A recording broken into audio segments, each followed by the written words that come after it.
ناظرین کرام، آپ دیکھ رہے ہیں سالہ ڈیجیٹل اردو پر آج کا نیوز بلیٹن، جہاں ہم آپ کے لیے ملک اور دنیا کی اہم اور مستند خبریں پیش کریں گے۔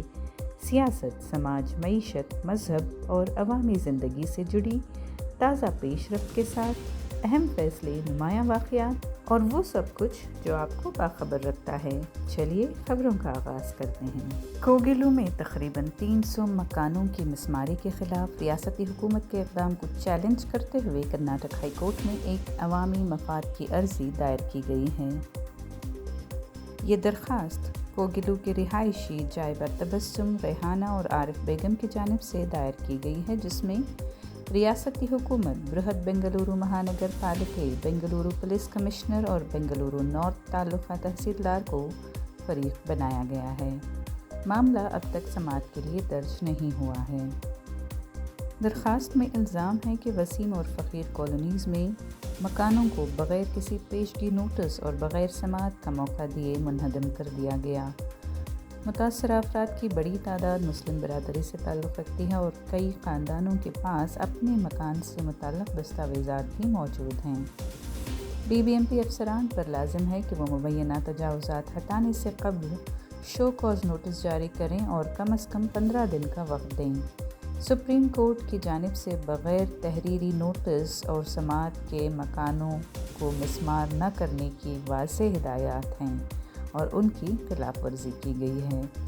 مسماری کے دوران قریبی سرکاری اسکولز میں زیر تعلیم سینکڑوں طلباء کے یونیفارم، نصابی کتب اور ہال ٹکٹس تباہ ہو گئے، جس سے ان کی تعلیم شدید متاثر ہوئی ہے۔ درخواست گزاروں نے مناسب سروے کے بعد فقیر اور وسیم کالونیز کے بے گھر افراد کو 5 کلومیٹر کے دائرے میں متبادل رہائش یا باز آباد کاری، مسمار شدہ مکانوں کا معاوضہ، بے دخلی کے دوران زخمی ہونے والوں کو طبی سہولت، عارضی طبی کیمپ، طلباء کے لیے ڈپلیکیٹ ہال ٹکٹس، تعلیمی مواد، صاف پینے کا پانی، غذائیت سے بھرپور خوراک، مرد و خواتین کے لیے علیحدہ عارضی بیت الخلاء، خواتین اور بچوں کے تحفظ کے لیے سیکیورٹی انتظامات اور سپریم کورٹ کی ہدایات کی خلاف ورزی پر ذمہ دار افسران کے خلاف توہین عدالت کی کارروائی اور ذاتی ذمہ داری طے کرنے کی بھی درخواست کی گئی ہے۔ دھارواڑ میں سلنڈر گیس لیک حادثے میں لگی آگ سے 6 افراد شدید طور پر جھلس گئے۔ زخمیوں کو علاج کے لیے ہبلی کے کمس ہسپتال منتقل کیا گیا ہے۔ تفصیلات کے مطابق یہ حادثہ اسماعیل نامی شخص کے گھر کا ہے، جہاں اچانک سلنڈر سے گیس کا اخراج ہوا اور آگ بھڑک اٹھی۔ اس حادثے میں ایک خاتون کی حالت تشویشناک بتائی جا رہی ہے۔ 3 معصوم بچے بھی جھلس گئے ہیں۔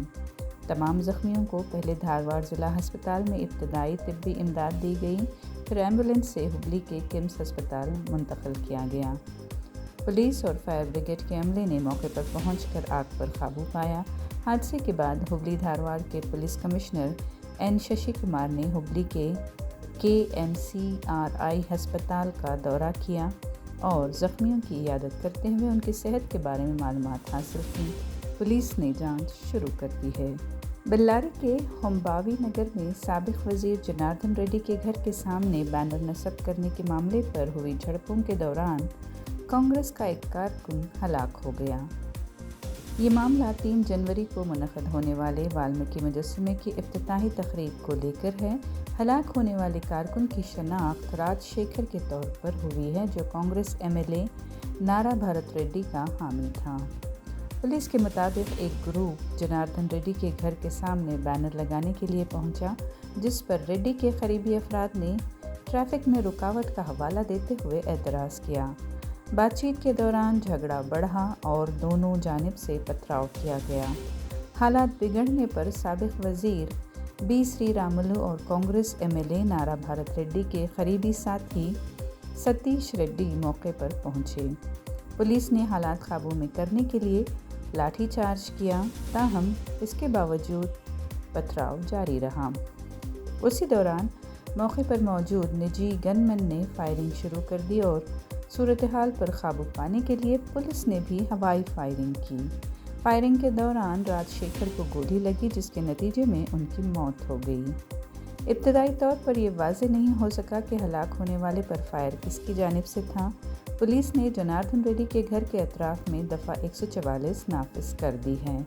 حکام کے مطابق اس تنازع کا تعلق والمیکی پروگرام سے جڑے سیاسی اختلافات سے ہو سکتا ہے، جسے گزشتہ 1 ماہ سے روکنے کی کوشش کی جا رہی تھی۔ واقعے کی تفتیش جاری ہے اور گولی کو فورینسک جانچ کے لیے بھیج دیا گیا ہے۔ اسمبلی میں اپوزیشن لیڈر آر اشوک نے سابق وزراء اور اراکین اسمبلی جناردن ریڈی اور بی سری راملو کی جان کو شدید خطرہ قرار دیتے ہوئے فوری طور پر انہیں پولیس تحفظ فراہم کرنے کا مطالبہ کیا ہے۔ انہوں نے بلاری کے ناخوشگوار معاملے کی عدالتی تحقیقات کرانے پر بھی زور دیا ہے۔ آر اشوک نے الزام لگایا کہ کانگریس کارکنان نے غیر قانونی طور پر جناردن ریڈی کے حامیوں کے گھروں میں گھس کر غنڈہ گردی کی ہے، جس پر فوری کارروائی کرتے ہوئے غنڈہ ایکٹ کے تحت گرفتاری ہونی چاہیے۔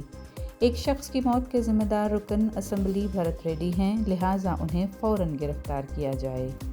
قانون ساز کونسل میں اپوزیشن لیڈر چلوادی نارائن سوامی نے کہا کہ نئے سال کے پہلے ہی دن جان لیوا معاملہ پیش آیا ہے، جو غنڈہ راج کا واضح ثبوت ہے اور ریاست میں آندھرا کی طرح خونریز سیاست ہو رہی ہے۔ لیبارٹری جانچ میں تصدیق ہوئی ہے کہ اندور میں قے اور دست کی مہلک وبا آلودہ پینے کے پانی کے سبب پھیلی، جس میں کم از کم 4 افراد ہلاک اور 1400 سے زائد متاثر ہوئے ہیں۔ حکام کے مطابق یہ وبا بھاگیرتھ پورہ علاقے میں پانی کی سپلائی لائن میں رساؤ کے باعث پھیلی۔ C M H O doctor Madhu Prasad Sani نے بتایا کہ میڈیکل کالج کی رپورٹ سے واضح ہے کہ ٹوائلٹ کے قریب واقع پائپ لائن لیکیج سے پانی زہریلا ہو گیا۔ گزشتہ 8 دن میں 272 مریض ہسپتال میں داخل ہوئے، جن میں سے 201 اب بھی زیر علاج ہیں، 32 آئی سی یو میں ہیں۔ 8571 افراد کی جانچ میں 338 کا گھروں پر ہی ابتدائی علاج کیا گیا۔ حکام نے پانی ابال کر استعمال کرنے کی ہدایت دی ہے۔ ریاست بھر کے لیے نیا ایس او پی اسٹینڈرڈ آپریٹنگ پروسیجر جاری کرنے کا اعلان کیا گیا ہے۔ رنویر سنگھ کی فلم دھرندھر نے باکس آفس پر نئی تاریخ رقم کرتے ہوئے چوتھے ہفتے میں 100 کروڑ روپے سے زائد کمائی کرنے والی پہلی ہندی فلم بن گئی ہے۔ فلم نے مسلسل 28 دن تک ڈبل ڈیجٹ کلیکشن برقرار رکھا، جو اب تک کسی بھی ہندی فلم کے لیے ایک بے مثال ریکارڈ ہے۔ ٹریڈ اینالسٹ ترون آدرش کے مطابق دھرندھر نے چوتھے ہفتے میں 115.70 کروڑ روپے کمائے، جو ہندی سنیما کی تاریخ میں سب سے زیادہ 4تھ ویک کلیکشن ہے۔ بھارت میں فلم کی مجموعی کمائی 784.50 کروڑ روپے تک پہنچ چکی ہے۔ نئی ریلیز 21 سکرینز میں کمی اور شو ٹائمنگ گھٹنے کے باوجود فلم کی رفتار میں کوئی کمی نہیں آئی ہے۔ بڑے پیمانے پر بنی مضبوط کہانی پر مبنی اس فلم نے ناظرین کی سنیما گھروں کی طرف واپسی کا واضح اشارہ دیا ہے۔ دھرندھر میں اکشے کھنہ، آر مادھون، سنجے دت اور ارجن رامپال کی اداکاری کو بھی خوب سراہا جا رہا ہے۔ بھارت کی سب سے طویل عرصے سے جاری اور معتبر بین الاقوامی یوتھ سیلنگ میں 11ویں India international youth sailing championship 2026 کا باضابطہ آغاز جمعرات کو چنئی میں کیا گیا۔ یہ بین الاقوامی مقابلے 4 جنوری سے 10 جنوری تک چنئی پورٹ پر منعقد ہوں گے۔ یہ چیمپئن شپ تمل ناڈو سیلنگ ایسوسی ایشن کی ملکیت ہے اور اس میں 13 ممالک کے 117 نوجوان سیلرز حصہ لے رہے ہیں۔ مقابلے 5 اعلیٰ سطحی یوتھ کلاسز میں ہوں گے۔ ڈاکٹر اتولیہ مشرا اور میگھناتھ ریڈی نے سیلنگ کھیل کی اہمیت، تمل ناڈو کی برتری اور ریاستی حکومت کے مکمل تعاون پر روشنی ڈالی۔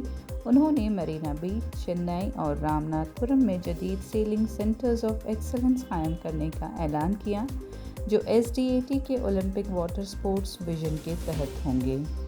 یہ مقابلہ انڈر 18 سیلرز کے لیے عالمی سطح پر آگے بڑھنے کا مضبوط پلیٹ فارم ہے۔ تمام مقابلے یوٹیوب پر براہ راست نشر کیے جائیں گے۔ آج کے نیوز بلیٹن سے اتنا ہی۔ اگلی ملاقات تک اجازت دیجیے، تب تک باخبر رہیں اور اپنا خیال رکھیں۔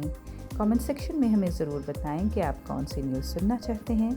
سالار ڈیجیٹل اردو کو سبسکرائب، لائک اور شیئر ضرور کریں۔